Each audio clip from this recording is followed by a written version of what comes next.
Саламатсыздар, урматтуу Коом пресс сайтынын көрүүчүлөрү. Мен Эрмегат Токуров, цензурасыз маекти баштап отурам. Бүгүн болсо бул саламаттык сактоо министрлигине тиешелүү маселе болот. Тагыраагы так ошол Алымкадыр Бейшеналиевдин буга чейинки аралыкта лапух деп кайсы бир дарыгери сөккөн жери бар. Аны баардык Кыргызстан билет.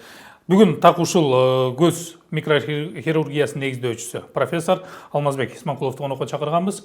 Мынакей бардык коомчулук азыр ошол саламаттык сактоо министрлигинин иш аракеттерин көрүп атат. Айрымдардын нааразычылыгын билдирет, колдогондор да бар. Анткени түрдүү көз караштар айтылышына да себептер бар. Азыркы этапта ушул сиздин ишиңиз кандай жүрүп атат? Анткени кече жакында эшиктин алдына КАМАЗ менен келип, жүк ташуучу унаа менен келип, кум түшүрүп салды. Анан кийин сиздин жардамчыңыздыбы же орун басарыңыздыбы күч менен сыртка чыгарып салган бар. Ал жерге өзүнүн кароолчуларын алып келип, өзүнүн кароолун коюп койгон жери бар. Ошол маалда азыр микрохирургиясы эмне кылып атат? Кантип иштеп атасыздар? Биз билбейбиз, биз мурункудай иштеп атабыз. Бир да күн токтогон жокпуз. Кумду айланып өтүп кетти, аппаратурасын алып кетти деген бир сөз болуп атат. Бизге бир кызык угулат. Биз азыр деле мына операциялар өтүп атат. Биз бүгүн иштеп атабыз, кече, мурдагы күн сайын иштеп атабыз. Эч кандай өзгөрүш жок. кумду айланып өтүп атасыздар. Эми кумду анча-мынча мындай алып койдук, басканга мындай ылайыктуу болгондо. Өзүнүн кароолун алып келип койбоду эле. Эми алар мындай коркуткан неме сыяктуу. Автоматтар менен. Биз сурандык. Автоматтар менен жүрсөңөр биз коркпойбуз, жүрө бергиле. Бирок пациенттерге тийбегиле. Эми биздин эң негизги жумушубуз бул дарылоо да. Эми пациенттердин кызыкчылыгы биринчи бизге. Биз айттык, пациенттерге тийбегиле, мындайча автоматтар менен жүрө бергиле, биз коркпойбуз. Буга чейин ушул Алымкадыр Бейшеналиев айтып калды да, жанагы ооруканаларда баш дарыгерлер өзүнчө бир мамлекет болуп алышкан, өздөрүнчө түшпөс хан болуп алган. Анан кийин ошол эле мамлекеттик ооруканаларда ошол сиздин медициналык борборуңуз сыяктуу ар ким өзүнүн борборун ачып алып, өзүнүн бизнесин кылып атышат деген мааниде сөздөр болгон. Сизде ошол мамлекеттик оорукананын имаратын алып калуунун шарттары кандай болду эле? Эмне негизден ошол жерге отуруп калдыңыздар эле? Биринчи, ушундай сөз болуп атат, муну басып алды деп. Даже өзү мэр экөө бар басып алды деген сөз болуп атат. Бул жалпы здание өкмөттүкү. Ошону түшүнсөңөр терең, бул здание өкмөттүкү. Мэрияга карайт. Бишкек шаарынын мэриясына карайт. Ошон үчүн биз договор түзгөндө, биз эч башка бирөө менен договор түзө албайбыз. Мэрия менен түзө алабыз. Ээси мэрия. Министрликчи? Министрлик ага карабайт. Муну мисал үчүн терең түшүнсөңөр, Советтер Союзундагы учурунда перестройка башталганда акча жок болуп калган өкмөттө. Ошол учурда саламаттык сактоо зданиялардын кайсыдыр бир зданиялары шаардын мэриясында берилгенде, себеби аны ремонттош керек да. Кармап туруш үчүн жанагы доктурларга зарплатасын төлөш керек. Ошон үчүн ошондо биз айтабыз да, реформа. Реформага кол чабабыз. Бирок реформалардын баары ушул азыркы акыбалга алып келди. Ар бир министр реформа кылып отуруп, биз саламаттык сактоо системабызды баарын бузуп алдык. Ошо Алымкадыр Бейшеналиев азыр өзүнүн аткарган иштерин реформадап атат да, балким мурундагы бир пайдасы тийип калар. Себеп дегенде ушул кандайдыр бир мындай жанагы стандарттан тыш аракеттерин айрымдар колдоп атышат. Мисал үчүн реформа деген кандайдыр бир чоң өзгөрүш болуш керек да. Анан бул отделениянын бияка алып келсек, мисал үчүн профессор Жумабеков учурунда министр болчу. Ал деле жакшы иштечү, реформа жасаган, центр травматология жасаган, жаман бал. Бүгүн аны бузуп таштап, эми буну бияка алып келдик. Эми министр айтып атат, травматологдор кетсин, мен Индиядан, Кытайдан доктурларды алып келип алам деп. Дөдөгөн сөз да. Кандай кыргыздардын баары кетип калсынбы? Кандай? Эми жанагы менчик боюнча биз мэриядан сурадык, официальный видеосу бар. Биз 25 жылдан бери бир жолу суранганыбыз барбы? Менчик кылганга жок, кандай жок. Эч качан ала элекпиз. Бул частно-государственное партнерство. Учурунда президент Акаев, министр Касиев, мэр города Силаев келип клиниканы ачып берди. Бул частно-государственное партнерствонун эң сонун бир примери болуп атат. Себеби мунун формуласы мындай болчу. Биз ошол зданияны ремонттойбуз. Видео бар, ошону бере алабыз силерге, фото, видеосу бар. Кандай начар акыбалда алганыбыз бул зданияны. Капитальный ремонт жасагандан кийин 25 жылдан бери биз аренда төлөп атабыз. Аренда төлөгөндө жыл сайын 2,5 миллион сом төгөп атабыз өкмөткө. 25 жылда ошол акча $1 миллион ашып кетти. Демек, биз төлөгөн акчадан Азыр өкмөт жаңа зданияны салып алса болот. А ошол учурда бул здание баары өкмөттүкү болуп калды. Бул сонунда. Ар бир коллектив ошондой кылса, азыр здравоохранениянын бюджети сонун болмок. Сиздердин ошол жерде төлөп аткан жана ижара акысы дагы өтө төмөн экен. Азыр мисалы бүгүнкү күндүн баасында ошол эле сумма андан да бир топ жогору болуш керек эле. 1 чарчы метрине 150 сомдон төлөйт экен деген Ал сөздү экономикалык эрежени полностью түшүнбөгөн киши айтат. Себеп коммерческий аренда бар, муниципальный аренда бар. Бул эки бөлөк нерсе. Коммерческий деген бул менчик кишилер менен сүйлөшүп алып аренданы аласыңар. Мына силердин эки тарап өзү бири-бири менен. Бири-бири менен. Өкмөттүкү башка да. Өкмөттүн арендасын ошону ким айтат баасын? Кеңеш, шаардын кеңеши и мэрия. Биз договор түзөбүз. Договор түзгөндө договордо жазылуу канча төлөйбүз. Андан кем төлөсөк чыгарып таштайт бизди. Андан көп төлөбөйбүз, себеби биз пациенттердин акчасын алабыз да. Эми маселе мындай болуп атат. Сиздерди чыгып кет деди. 10 күн убакыт берди. Канча берип? 3 күн убакыт берди. Кыскасы бир айтылганда ушунтул күн бердим, анан дагы баланча саат бердимге чейин барып атат. Эми сиздерди министр чыгып кет деп атат, бирок сиздер имаратты мэриядан алгансыздар. Мэрия эмне деп атат? Жок, биз мэриядан алгандан кийин кимге бере алабыз? Мэрия эмне деп атат азыр? Зданияны ачкычын мэрияга бере алабыз да, туурабы? Теперь чыгып кеткен дегенде договор бар. Мы зам аркылуу договордо жазылуу. Односторонний жактан бул договорду бузганда кандай эреже менен биз чыгып кетишибиз керек?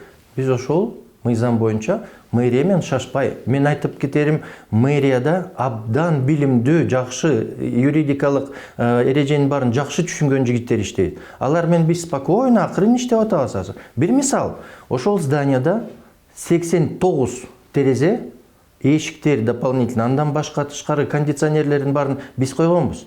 Ошол жердеги эшик терезелердин баарын өкмөткө тапшырганбыз. Эми ошону мисал үчүн биз өзүбүздүн жанагы терезелерди алып кетсек, аны зданияны бузуп кетебиз да, анда аварийный акыбалда калат. Биз андайга барбайбыз. Себеби биз мисал үчүн бүгүн көз болсо, эртең неврологический отделение болсун, кардиология болсун, эми ал деле биздин тургундарыбыз да, биздин пациенттерибиз. Биз ошол зданияны полностью иштеп аткан жакшы акыбалда беришибиз керек. Бул эми бул биздин патриоттук немебиз, милдетибиз, туурабы? Азыркы тапта мэриянын позициясы кандай болуп атат? Алар эмне деп атышат? Жок, мэриянын позициясы мисалы сүйлөшүп атабыз. Биз аларга суроо бердик. Биз мисалы үчүн мэрия менен сүйлөшкөндө жана договорду түзгөнбүз да. Алар суранган бизден, алардын планы бар да.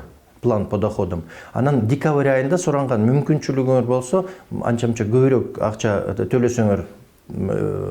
Жана бөлүп Ошол биз 1 июнга чейин акчасын төлөп койгонбуз. Мэрияга. Алар менен отношениясы абдан жакшы. Биз акча төлөп атабыз да. 2,5 миллион сом. Ал чоң эле акча да. Бирок январь айында эч кандай кат жок. Бүгүнгө чейин министерстводан бир да кат келе элек. Анын телевидениелерин угуп атабыз. Эртеси күнү кетсин, 3 сааттын ичинде кетсин. Мен сотко ишенбейм. Какое там правовое государство? Азыр кыргызча эле жигиттерди чогултуп туруп азыр тепкилеп чыгарабыз. Ал биз мыйзам барбы, жокпу? Мыйзам жок болсо анда мамлекет жок да. Сиздер негизи буга чейин жеке мамилеңиздер кандай эле? Мисалы дарыгерлердин арасында баары бири-бирин мындай өң тааныйт, жүз тааныйт, бири-бирин сыртынан тааныйт, жана орусча айтмакчы заочно мамиле дегендей. Демек, сиз Акрамов деген фамилияны билесиңерби? Мамакеев дегенди билесиңерби? Жумабеков дегенди билесиңерби? Назаралиев дегенди билесиңерби? А бул кишинин фамилиясын министр боло электе уктуңар беле? Мурда. Мен уккан жокмун. Эч кандай мамилебиз жок. Эч качан сүйлөшө элекпиз. Эч качан. Бир жолу мага звонить этти. Эми ал сүйлөшкөнүбүздү элдин баары укту. Анан трубканы алсам, мага айтат балдар, министр звонить этип атат. Трубканы алсам, айтат, "Эй, лопух" дейт. Бул кандай? Бул коллегалар жалпы медицинада андай эч качан болчу эмес. Медицинада бул эми эң маданияттуу бир категорияда. Айылда мисалы үчүн доктор, же шаарда доктор, мугалим деген эми бул киши абдан сый болуп, коллега, профессор, уважаемый профессор, эми мен просто айтарга сөз таппай калдым. Эми жакында эле дагы бир билдирүүлөр чыкпадыбы? Өзүнүн ошол кайсы жакта окуп бүткөндүгү, мындайча айтканда спорт менен машыккандыгы боюнча. Сиздерде бир ошол физикалык жактан чара көрөм же болбосо кандайдыр бир коркутуулар барбы жокпу? Жок, бул мындай болуп атат. Мисалы үчүн мага айткан сөзүн айта берсин. Анда неме жок. Бирок Биз мисалы үчүн клятва Гиппократ дегенди билишибиз керек да. Мисалы үчүн ал жерде мына Кыргызстандын баатыры деген Акрамов деген аксакалыбыз, бул биздин баарыбыздын мугалимибиз. Эми мугалимин сөккөндө бул клятва Гиппократка каршы, бул доктурларды кантип башкарат эми клятва Гиппократты бузса? Жок, сизге кандайдыр бир күч колдонуу боюнча бир эскертүү, коркутуулар жокпу баягы телефон чалуудан кийин? Жок, территорияда жанагы балдар жүрөт, биз билбеген автомат алып. Эми ал бул мындай психологический давлениянын бир түрү. Бирок эми бул хулигандык да. Биз генеральный прокуратурага кат жаздык. Ошол жерде азыр иш болуп атат. Анан жана кум төккөн, эми бул бир хулиганский. Биз Октябрьский РОВДга кат жаздык. Алар азыр ошону тергөөчүлөр иштеп атат. Жылыштар барбы, бир өзгөрүүлөр? Эми ал канчадыр бир убакыт өтөт да. Анан дагы бир нерсе да, мисалы ошол эле баягы буга чейинки белгилүү эле белдүү дарыгерлерди эгерде ошончолук жакшы иштесе, мындай менчик кылып эле башка жактан чыгып кетпейби, мамлекеттик имаратты кармабай деген билдирүүлөр болгон да. Мисалы сизде деле башка имаратка чыгып кетүү мүмкүнчүлүгүңүз барбы? Мисалы сиздин деле өзүңүздөн ошо көз хирургиясы, микрохирургиясы боюнча өзүңүздүн деле аты фамилияңыз уже ушул тармакта таанымал эле да. Эми биз мединститутка келгенде Советтер Союзу болчу, баары башка болчу. Бүткөндө Советтер Союзу жок болуп калды. Албетте баары өзгөрүп кетти. Мисалы үчүн мына эң таланттуу биздин доктор Жеңишбек Болсунбекович Назаралиев. Ал мисалы үчүн өкмөткө ишенген жок окшойт. Сразу менчикке кетип калды. Мына башка бир биз менен бир убакта окуган Жумабеков Сабырбек Артисбекович абдан таланттуу жигит да. Учурунда мисалы үчүн биздин жалпы мурунку түшүнгөн билимибиз боюнча бул министр болгон, бул карьеранын эң чогуу, туура? Ал министр болуп иштеген да. Кандайдыр бир реформа жүргүзгөн, травматология институтун ачкан, бул толук өкмөттүн системасында иштеп калды жигит. Эми мына азыр биз билип атабыз кандай баа берди өкмөт. Чыгарып таштады. Жаш жигит, сонун хирург. Просто эшкели чыгарып таштады. Туура эмеспи? Мен мисалы үчүн мен өкмөт менен жанагы частный государственный партнерство деген менен иштедим. Эми мен бүгүн чыгып кетсек зданиядан, мен мисалы үчүн жүрөгүмдө бар. Биз 1 миллион сом өкмөтүбүзгө төгүп бердик 25 жылдын ичинде. Ал начарбы? Ал чоң эле нерсе. Ар бир доктор ошондой 1 миллион доллар ошончо төлөй алса, бюджетибиз жакшы болмок. Жок, сиздерде эми ошол жанагы ижараны 1-июнга чейин төлөп койдук деп атпайсыздарбы? Балким ушул 2022-ни жыйынтыктаппы же ошо 1-июндун жыйынтыгы мененби чыгып кетейин деген башка имарат табайын. Ошол эле жанагы Назаралиев сыяктуу, Жеңишбек Назаралиев сыяктуу көз карандысыз жакка чыгып кетүү пландары же бир варианттарын карап атасыздарбы? Мен азыр сиздин сурооңузду анча башкача айтайын. Мисалы үчүн эмне үчүн ал больницадан чыкпай атасыңар? Туура, ошондойбу ой пикир. Балким мисалы алдын сиз түшүндүрүп кеттиңиз да, биз мисалы алдын ала төлөп койдук. Жок, ал кебенде эмес. Биз эми пациенттердин кызыкчылыгы. Биринчи, больницаларда свет өчпөйт. Билесиңерби? 3-4 жерден келет. Башка жер өчүп калса, больница өчпөйт. Биздин зданиябыздын астында подстанция бар. Бизде чоң килейген лазерлер бар да. Аны мисалы үчүн жанагы кичинекей генератор менен аны жүргүзө албайбыз. Ошон үчүн албетте биз ошол больницада иштегенге аракет кылабыз. Бул бир. Экинчиден, коммерческий аренда кымбатыраак. А муниципальный аренданын баасын мэрия берет да, ал арзаныраак. Келген элге төлөгөнгө мүмкүн. Азыр элдин акчасы жок болуп атат. Бизге келген пациенттер сокур кишилер. Азыр жакшы көргөн кишилердин акыбалы начар, финансовый акыбалы. А сокур кишилердин акыбалы кандай? Үчүнчүсү, бизде 15 000 киши зрениясы начар, бирок ошол зренияны эптеп сактаганга аракет кылып, өзүнүн обслуживанияга даяр болуп жүргөн кишилер көп. Башка жерге кетсек, аларга башка жерде иштеш, табыш абдан кыйын. Ошон үчүн биз мыйзам аркылуу закондун чегинде ушу жерге иштегенге аракет кылып атабыз. Албетте мэрия, шаардын ээси бул жерди биз алабыз, башка пландарыбыз бар, сатып жиберебиз же Минздравка беребиз же дагы бирдеме кылабыз десе, эми ээси өзү билет да. Албетте мажбур болосуздар. Бир учурда кетебиз. Мүмкүн башка здание сатып алабыз же коммерческий арендага кетебиз. Мүмкүн жанагы дарылоонун баасы өйдөрөөк болот, мүмкүн. бирок бул мыйзамдын чегинде болуш керек да, туурабы? Эми мисалы мындай карасак, ошол ооруканалардын жетекчилери деп коелу. Биз баягы башкы дарыгер, главврач деп көрмөдүкпү? Ошолордун көпчүлүгү алмашты. Министрдин келиши менен. Анан кийин Ошо реформанын немеси ошо да. Реформанын биринчи аракеттери ушулар болуп атат. Мисалы ошол эле биринчи ооруканага дейбизби, кайсыл оорукананы болбосун баягы жетекчилерин алмаштырып атат. Буга чейин айтып кеттим, бунун баардыгы баягы хандык түзүп алган дарыгерлерди жок кылып атам деген шылтоо менен болуп атат. Балким ал кайсы бир деңгээлде чындык чыгар. Канткен болгондо да ал министрдин сөзү. Ага комментарий бербей эле коелу да, комментарийди буга берели. Ушул дарыгерлер биригип бир аракет көрүп атасыздарбы? Же болбосо ар ким өзүнүн тагдыры менен өзүнчө калып калып атабы? Мисалы буга чейин канча бир дарыгерлер жумуштан алынды да. Жок, ар кандай да, ар бир оорукананын тагдыры бир бөлөк. Мисалы үчүн бир ооруканада мисалы үчүн главврач мүмкүн начар, билими жок, а башка жерде мүмкүн жакшы главврач, билими бар. Эми мисалы үчүн азыр Акрамовду кууп чыгабыз деп атат. Эми ал кишинин эмне билими жокпу? Элдин баары билет да Акрамовдун билими кандай. Бул профессионалдардын эң профессионалы. Бирок ошол эле профессионал менен да менеджерлик дагы бир өзүнүн таланты болуш керек да. Албетте. Эми бул суроо өтө терең. Анда мен башка суроо берет элем. Мисалы үчүн медицинаны эмне үчүн доктор башкарыш керек? Мисалы үчүн киши, кайсыдыр бир киши лекция окуп жүрөт, экзамен алат, зачет алат студенттен. Экономиканы билеби? Юридический эрежени билеби? Жогорку кеңеш менен иштегенин билеби? Документ оборотту билеби? Өкмөт менен кандай иштегенин билеби? А бир күн эле министр болуп калат. Ал туурабы? Ошол киши сонун иштеп калат. Андайбы? Мисалы үчүн башкача айтканда, экономикадан лекция окуп жүргөн мугалимди экономика министри кылганда? Ошол, мисалы үчүн экономиканы теоретически берип жүргөн сабак мугалимди эртеси күнү министр финансов кылып койсо, билбейт да, аны иштей албайт. Демек буга тажрыйба алуу керек. Бирок тажрыйба алуу дегенибиз менен мисалы мындай болду, ушул 30 жылдан бери канча министр алмашты? Санын деле билбейбиз чынында. Бирок бардыгы реформа деп келет. Кайсы министр келбесин реформа дейт. Бирок саламат сактоонун абалы ушул. Алмазбек Исманкулов ал эмес мамлекеттик ооруканада иштесе болмок. Жок, ал жердеги мүмкүнчүлүктөрдү карады да, жок, менчик жакшыраак экен.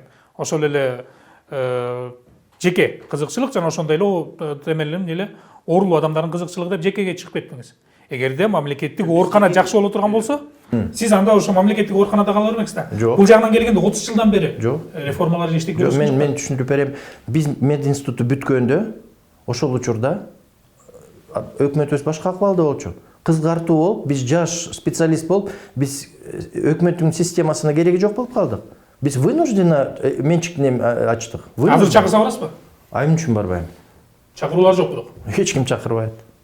Анан барганда хорошо эрмек, биз барганда эмне менен дарылайбыз? Өкмөт клиникаларда аппаратура жок. Биздикиндей аппаратура Орто Азияда жок.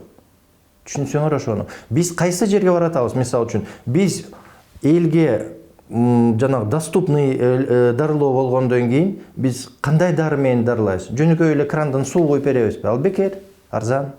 Же биз жакшы аппарат, кымбат аппараттарды, современный аппараттарды алып келип иштетебизби? Бирок аны алганда кредит алыш керек. Кредит алгандан кийин кредитти төлөш керек. Төлөгөндө пациенттерден акча алыш керек. Акча алганда дары, жакшы дары сатып алыш керек. Өкмөткө аренда төлөш керек. Анан айтат, эмне үчүн дарылоонун баасы өлдөрөө экен. Биз аренданы төлөп аткандан кийин аны бир жерден табышыбыз керек да. Мындайча айтканда, жардам, дарыгерлик жардам көргөзүш үчүн бизнести да ала жүрүш керек болот.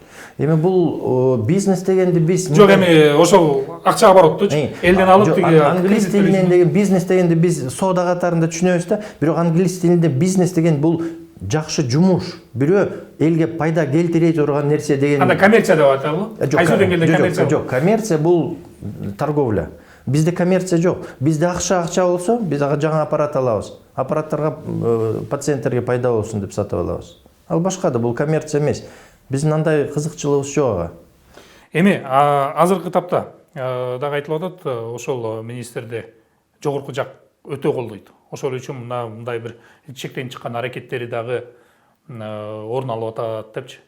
Мындай нерсе байкалабы ошо дарыгерлер арасында? Жок, колдогондо мисалы үчүн Конституцияда 1-статьяда жазылуу. Государство правовое.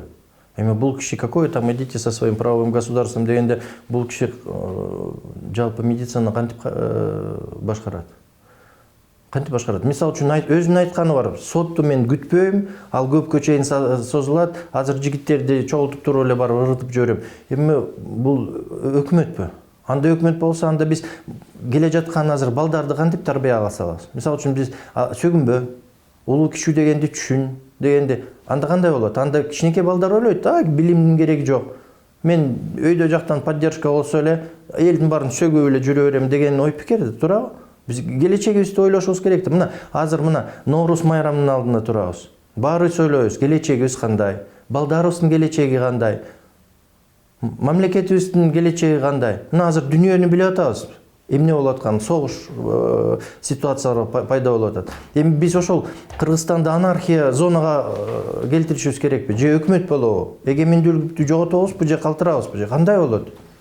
Эми дарыгерлер арасында биригүү бир аракеттүү, бирдиктүү аракет көрүү чараларын көрүп атасыздар? Жок, мен ошо сизге окшогон мисалы жабыркап аткан дарыгерлер жок. Жалпы менчик клиника ачканга азыр мүмкүнчүлүк жок. Азыркы учурда себеби өкмөт менчик медицинаны бөлүп таштаган. Ачсаңар ача бергиле, иштесеңер иштей бергиле. Бирок байланыш жок. Ошон үчүн мен ойлойм, менин патриоттук түшүнгөнүм муну. Мисалы үчүн биз ФОМС менен көп жылдан бери иштедик. Бул өкмөт менен жалпы мамлекет менен частный менчик системанын ортосунда, частный государственный партнерство. Мына бул здание менен иштеп атабыз. Бул абдан удачный пример. Эми бул министр деле кетет бир күнү. Өмүр бою иштебейт ал жерде. Жок, азыркы тапта айтып атканым ушул азыркы министрдин аракетине нааразы болгон дарыгерлер биригип бир аракет көрүп атасыздарбы? Же ар ким өзүнчө эле өз тармагында нааразы болуп, өз тармагында каршы чыгып отуруп атасыздарбы же? Аны түшүнсөңөр, мисалы үчүн өкмөттүн системасы бирок каршы болсо эртеси күнү жумуштан алынат. Эми бирок жумуштан алынгандар бар да? Жок, билем бар. Эми бүгүн биз пресс-конференция уштурдук. Мен ушунча ыраазы болдум. Ошол жерге бир жаш доктор келди. Өкмөт системасында иштейт.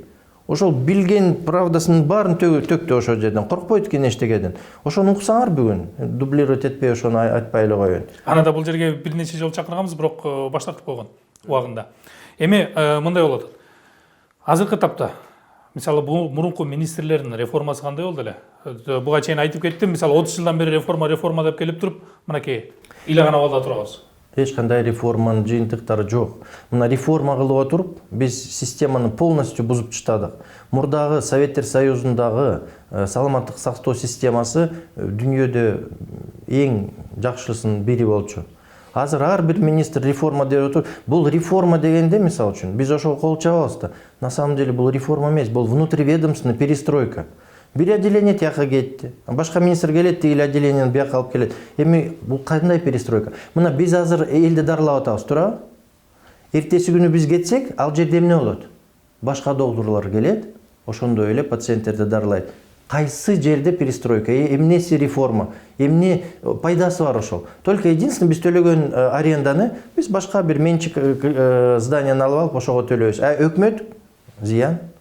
Мисалы, ушул тармакта жүргөн адам катары өзүңүзбү, же болбосо жакын бир кесиптештериңизби, жакын болбосо да тааныган бир алгылыктуу идеясы бар кесиптештериңизди билесизби? Реформа так жүргүзө алат болуш керек деген. Мен мындай деп ойлойм. Мисалы үчүн ошол министрлик жерде, министр постунда ошол реформаны жүргүзө турган киши опыты болуш керек.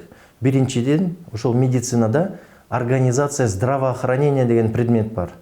Ошону өмүр бою окуган кишилер жалпы структураны жакшы түшүнөт. Ошон үчүн лекция окуган кишини алып келбей, же операция жасап жүргөн кишини алып келбей, ал операциясын жакшы билет. Бирок министрлик жумушун билбейт да. Ошол жерде именно специалист по организации здравоохранения иштесе, ошондо кандайдыр бир жылыш болушка мүмкүн. А болбосо хирург келсин, хирург өзүнүн жумушун билет. Мына азыр преподаватель келсин, ал мугалим өзүнүн жумушун билет. Бирок министрликтин жумушу бир бөлөк. Ал жакшы экономиканы, финансаны жакшы билиш керек. Өкмөттүн ичиндеги эреженин баарын жакшы түшүнүш керек. Жанагы государственный машина кандай иштейт, ал оңой эмес. Аны түшүнүш керек. Жогорку кеңеш менен жакшы мамилеси болуш керек, потому что ошол бюджеттин акча ошол жерден түшөт. Минфин менен кандай иштеш керек? Мына биз айтып атабыз реформа деп. Канча больницалар менчик болуп калды азыр. Мына биз айтып атабыз фонд госимущества ошону ойлонуш керек деп. А фонд госимущества эрмек кайсы зданияда отурат билесиңерби? Мурдагы детская клиническая больница номер 2. Ошол зданияда өстүрүп отурушат. Ошол реформа болсо ошол зданиянын баарын бошотуп берсин. Ким менчик алып кетти? Мурдагы чиновниктер. Ошонун баарын кууп чыгып ошол зданияларды өкмөткө берсин. Ошол министрдин иштегени. Анан азыркы мисал үчүн жасап атканы мына өкмөттүн травматология центрин скорый помощь кылып таштады. Ну хорошо, а өкмөттүкү эле калды да. Мурда деле өкмөттүкү болчу. Мындайча айтканда ордун алмаштырып атат. Ордун алмаштырып атат. Ошону реформа дегенде эл кол чабат. А реформа дегенде биз даже түшүнбөйбүз. Эмне деген? Внутриведомственный жумуш. Башка суроо. Мисал үчүн связь, транспорт, экономика. Башка министрлер бар да. Эми алар жөнүндө бирдеме угуп атасыңарбы? Алар акырын эле иштеп атат. Без СМИ, без шоу, акырын эле. Бирок бир министр укмуш эле популярный болуп калды. Күн сайын шоу, күн сайын шоу. Күн сайын бирөөнү сөгөт, базын кызгартат, кетет, мынтет. Эми биздин менеджер иштеп аткан жеринен айтат, чачымды кыркам деп. Эмне деген сөз? Балким макул, мындайча айтканда өзүн көрсөткөнү туура эмес көрсөтүп, бирок иш аракети жыйынтыгын 1-2 жылда берип калат деген дагы. Ну хорошо, ал киши мисал үчүн биздин государственный правовой болгону, идите вы со своим правовым государством менен эме реформасы ошого. Конституцияда биринчи статьяда жазылып. Анан мен сотко ишенбейм деген, эми өкмөттө иштеген киши сотко ишенбейм деген ал кандай? Мен таң калам, сотто иштеген кишилер бирдеме айтпайбы ал жөнүндө? Андай даже айтышка мүмкүн эмес да. Мен абдан таң калам бул киши. Ушунча мисалы бизде коомчулук ачык да. Бизде ошол жарандык коом күчтүү деп эсептелинет. Жарандык коом чыгып бирдемсени айтса, мамлекет ошол эле мурунку өкмөт деп коелу, азыр министрлер кабинети укканга мажбур болчу, эсептешчи мындайча айтканда. Азыр болсо андай болгон жок. Себебин неден көрөсүз? Түшүнбөй калдым сурооңузду. Мисалы министрдин өзүндө нааразы болгондор өтө көп. Бирок буга министрлер кабинети эч кандай реакция кылган жок. Эми буну мисал үчүн жөнөкөй кишилер ойлойт коркотку деп. А юридический жагынан муну преступное бездействие дейт. Преступное бездействие. Ошого эмне түрткү болот деп ойлойсуз? Билбейм, эл коркот окшойт, билбейм. А эмнесинен коркот? Ар бир киши өзүн ойлош керек. Эртеси күнү мен ошону кылсам же кылбасам уят боломбу же болбоймбу? Азыр коркуп аткан кишилер эртең өздөрү уят болот да. Эми башкаларга эмес, күзгүгө караганда, өзүңдү караганда ойлойсуң да. Туура кылып атасыңбы же туура эмес кыласыңбы? Мен бүгүн абдан ыраазы болдум жанагы жаш жигитке. Эчтекеден коркпойт экен. Өзүнүн позициясы бар. Туурабы, туура эмеспи? Ачык айтат. Аны аргументация кылат. Эмне себептен ошондой ойлойт? Сиздер буга чейин прокуратурага кайрылдыңыздар. Прокуратурага эмне менен кайрылдыңыздар? Биз прокуратурага кайрылдык. Кайрылганыбыз мындай болду. Ошол айтылган сөздөргө алар неме бериш керек, реакция бериш керек. Ал туурабы же туура эмеспи? Биздин өкмөтүбүз мисал үчүн мамлекетибиз не правовой болсо, анда биз башка эрежеге келиш керекпиз. Анда балдарга башка тарбия айтышыбыз керек. Чоңдорго кайшы айтсаң болот. Эми бунун жыйынтыгына карата эмне кыласыздар? Сотко кайрыласыздар, же болбосо ушул түзүлгөн баягы ижаранын убактысы бүткөнчө күтөсүздөрбү? Эрмек, менин жумушум көп, операциялар көп. Мисал үчүн башкалар менен соттошуп жүргөнгө убактым аз. Бирок, мисал үчүн бул кишиге мен боорум ооруйт. Просто чындап айтканда бул киши кыйналып жүрөт, иштей албайт. Билбейт, экономиканы начар билет, юридический жагын өзүңөр билип атасың, презумпция невиновности дегенди түшүнбөйт. Элдин баарын эле прокурор сыяктуу, сот сыяктуу бул мындайт, бул тигиндей, бул урдаган деп айта берет. Андай болбойт да. Ал туура эмес. Просто бул киши бул жумушка даяр эмес. Ошон үчүн мен мисал үчүн мамилем бул кишиге мен боорум ооруйт. Ошон үчүн акырын эле азыр калган авторитетин сактап, мурдагы иштеген жумушуна барып акырын эле иштей берсем, балдары бар, неберелери бар. Эми ал мындай үй бүлөсүндө уважение калса деген ой пикир да. Түшүнүктүү. Демек азыр чоң гана убакыттын өтүшү менен бардык ордуна келет деп күтүү менен экенсиздер да. Мисалы сотко кайрылуу прокуратуранын жобу менен эле болду, ошо менен чектелесиздер да. Бул мындай, биздин сөккөнүнө биз көңүл бурбайбыз. Бирок биздин мугалимдерибизди, биздин аксакалдарыбызды медицинада бул кишини сөккөнгө укугу жок. Биз мисалы үчүн буга макул болбойбуз. Менин пикирим боюнча ушул Акрамовду сөккөндөн кийин бул киши медицинада вообще иштей албайт. Вообще иштей Неге албайт. дарыгерлер биригип чыкпай атасыздар? Эми бүгүн көрөбүз го, биз бүгүн пресс-конференция бердик, карап көрөбүз дарыгерлер кандай реакция болот экен. Интернеттен байкап тургула ким эмне айтар экен. Рахмат бизге убакыт бөлүп келгениңизге. Ар бир жактын өзүнүн чындыгы бар. Буга чейин дагы бул жерден министр менен да маек кылганбыз. Ал өзүнүн реформасынын туура жактарын, же болбосо өзүнүн ошол кылып аткан иштеринин туура экендигини бул жерде өзүнүн сөздөрү менен далилдегенге аракет кылган. Сиз дагы өзүңүздүн көз карашыңызды азыр сөз менен далилдегенге аракет кылдыңыз. Эми бардыгын жыйынтыгын биздин көрүүчүлөр мындайча айтканда жарандар чыгарат. Эгерде кимдир бирөөгө кызык боло турган болсо, ушул эле биздин сайттан, биздин ушул YouTube каналдан, башка социалдык тармактардан ушул Алымкадыр Бейшеналиевдин дагы ушул жерде келип сүйлөп бергендигин уксаңыздар болот. Сизге болсо ыраазычылык билдиребиз. Эң башкысы ушул саламаттык сактоо тармагына муктаж болгон оорулууларга ден соолук каалайлы. Ал эми Коом пресс сайты ушуну менен цензурасыз маегине жыйынтыктайт. Бардыгыңыздарга ден соолук каалайбыз.